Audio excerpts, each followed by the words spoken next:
سنأخذكم اليوم في رحلة موسيقية ونتجول بين أروقة تحمل على جدرانها لمسات الجمال والإبداع واللوحات، وسنلقي نظرة عن كثب على الأعمال اليدوية التراثية التي تعبر عن ثقافة العراق.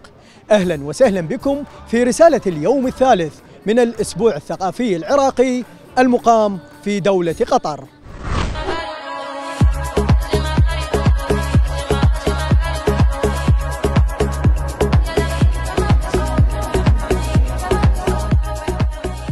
مشاركتنا بالأسبوع الثقافي العراقي في قطر من خلال 40 فنانة تشكيلية وفنان عبر 84 لوحة فنية.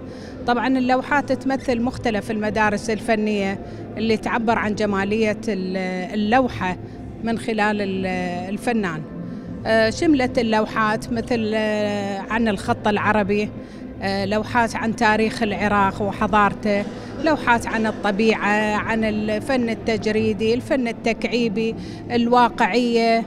والحمد لله يعني الإقبال جدا جيد، وتفاجئنا بهالمستوى العالي من الوعي للفن التشكيلي العراقي.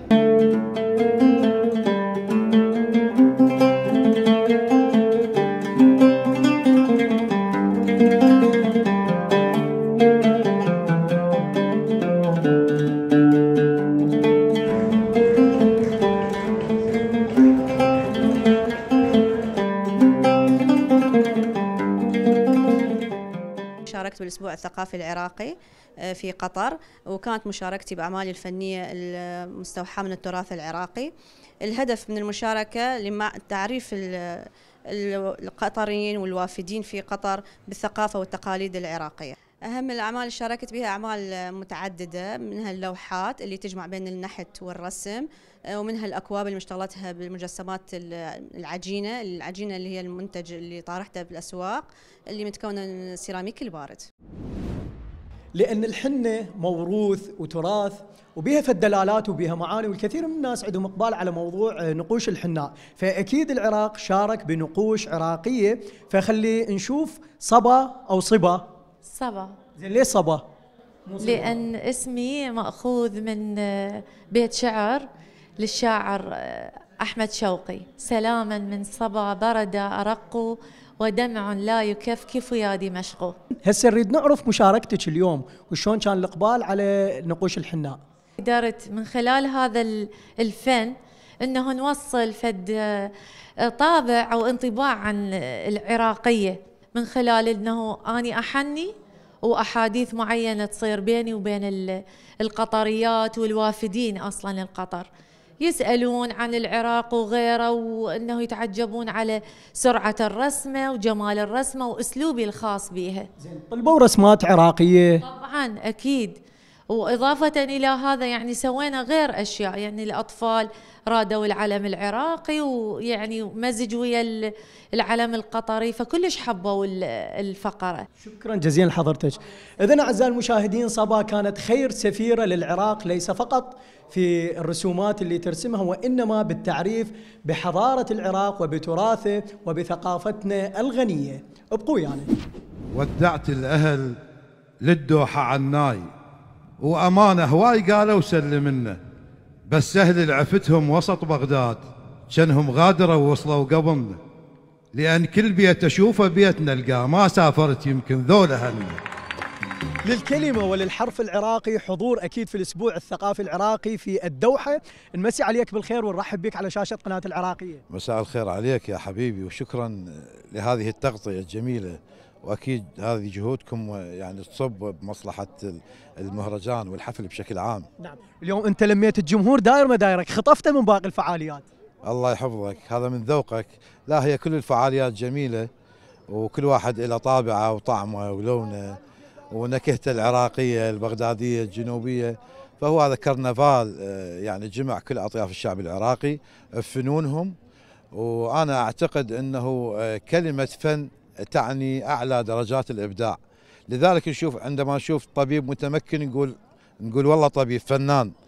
إذن هو الفن هو أعلى درجات الإبداع، فالتوفيق للجميع إن شاء الله، ونشكر دولة قطر الشقيقة على ضيافتها الرائعة، حقيقة ما قصروا ويانا، وهم هذا ديدنهم أكيد بدعم الثقافة والمثقفين، ونشكرهم من خلالك. رغم اختلاف اللهجات البسيط، لكن لك جمهورك حتى في الخليج ويفهمون قصائدك، واكو اقبال على الجلسات اللي حضرتك تلقي بها قصائدك. نعم، أنا أكتب اللهجة البغدادية، يعني لغة الجامعات كما تسمى، أو اللغة الثالثة بين الفصيح والشعبي، فأكيد تكون مفهومة. مو أنا بس أكتب، كريم العراقي أيضا من خلال كاظم الساهر وصل أغانيه لكل الدول بهذا الأسلوب وبهذه اللهجة.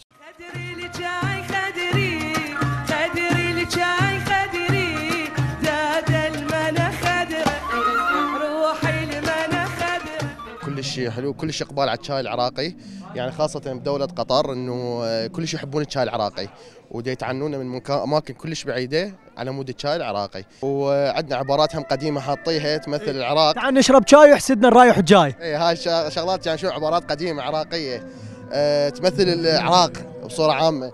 اذا شو اخوة شاي شكو ماكو، نشرب شاي، شاي مهيل، هذا يتعبر عن انه احنا شلون نتعبر عن العراق القديم. اضطرينا انه نسوي الدولمه العراقيه والكليجه، لانه هي نوعا ما اكثر اكلتين او شغلتين احنا معروفه عندنا بالعراق، وهي التراث مالتنا. والاقبال مال الناس ما شاء الله يعني كلش زين. اكو ناس مخصوصين جايين انه بس حتى يجربون الدولمه والكليجه، فدا نشوفهم انه متحمسين، واكو حتى ما يعرفوها يجون يسالون شنو الدولمه شنو الكليجه، ونشرح لهم عنها ويجربوها ويحبوها همينه. والحمد لله يعني احنا بدنا نخلي نفتح ورا ساعتين يعني كل شيء يكون خلصان. اقطعوا التذاكر وشدوا الأحزمة لرحلة موسيقية فيها المتعة مضمونة مع فرقة أوركسترا السلام العراقي بقيادة المايسترو مصطفى زاير.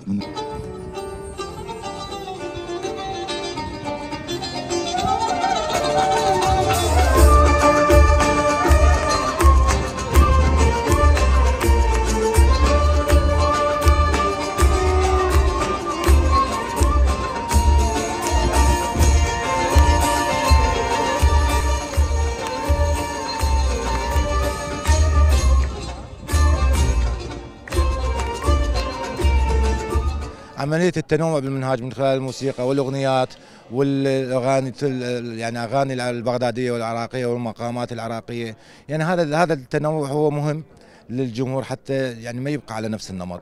اي، وامكانيات الفرقه وامكانيات العازفين يتحملون كل الاعمال الصعبه والمنوعه. يعني ما قدمنا يعني كل الاخوان الموجودين في وزاره الثقافه القطريه وكذلك في وزاره الثقافه العراقيه يعني لاقى محبتهم واستحسانهم. العمل القادم راح يكون هو للمحافظه على آلة العود، في ملف آلة العود في اليونسكو وفي العالم العربي.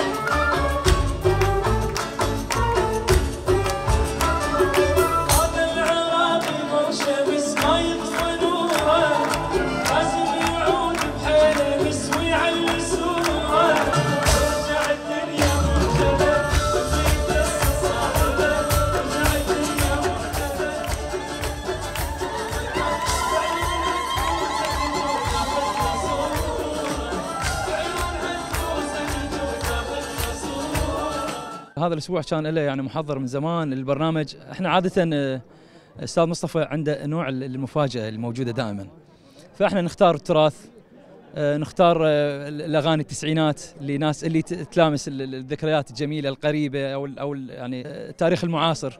فكانت البرنامج كان متعوب عليه مثل ما نقول ومهيئ من زمان. احنا بروفات كنا ببغداد قبل شهر تقريبا، مستمرين بين يوم ويوم.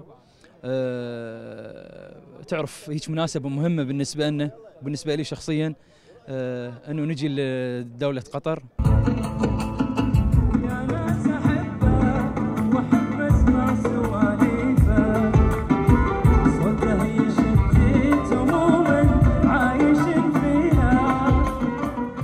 قصص النجاح تبدأ برؤية، ووزارة الثقافة العراقية نجحت بكتابة قصتها ببراعة عبر تنظيم عالي المستوى لهذه الأيام الثقافية.